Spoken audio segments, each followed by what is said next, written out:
Comics, and Sentinel was riding the same wave as its competitors. Comic shops popped up across the country, and collectors drove up the prices of back issues and new releases alike.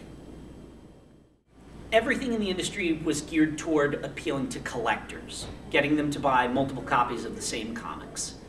Event stories, crossovers, and guest appearances of popular characters, foil covers, die-cut covers, hologram covers. Now, Sentinel went through a phase in the 1990s where they were regularly creating new characters that were exclusively hot chicks with guns. Now, some of those turned out to be pretty cool and popular, don't get me wrong. One of the most notorious characters that Sentinel introduced in the 90s was Skateblade, who might represent the company's lowest point creatively.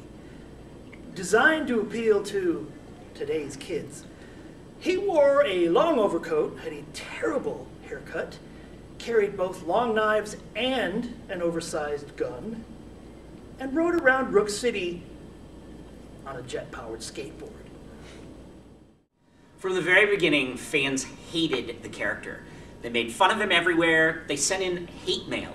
Eventually, Sentinel realized that they couldn't fix him with new writers or artists, so they were considering killing him off. But there were other editors who weren't ready to give up on him. So, the company set up a poll. You could call a 1-900 number and spend 50 cents to register your vote on whether Skateblade would live or die.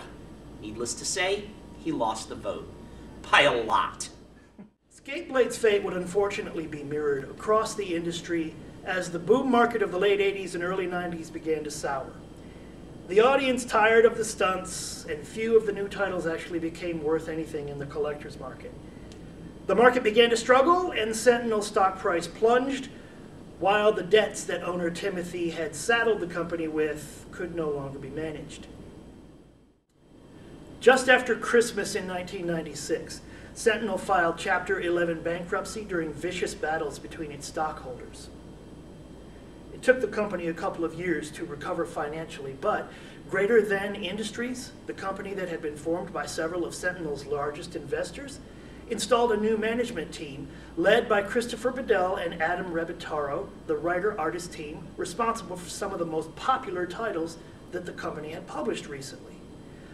Under their leadership, Sentinel began to thrive. Sentinel not only recovered, it flourished. Rebitaro's background as an animator led to several successful and critically acclaimed animated TV shows, followed more recently by a string of successes in Hollywood with both animated and live-action films. There's now nearly an unlimited variety of Sentinel-related products, toys, video games, clothing line. I'm told that there's even a role-playing game releasing soon. And of course, thanks to the company's spanning crossover oblivion, the comics themselves are now the biggest selling in the world.